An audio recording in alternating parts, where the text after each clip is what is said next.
सांस्कृतिक धरोहर है और आज पर्यावरण दिवस भी है। पर्यावरण दिवस के अवसर पे वृक्ष लगाना जितना जरूरी है उतना ही जरूरी माँ गंगा की स्वच्छता को भी माँ गंगा को स्वच्छ करना भी है।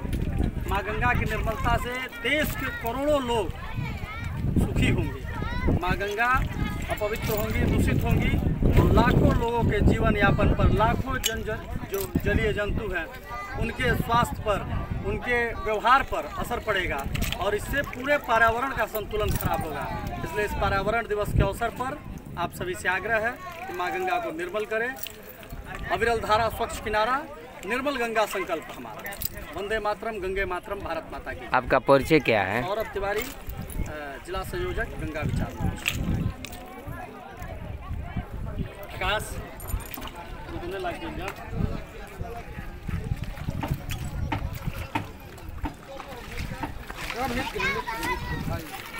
आराम से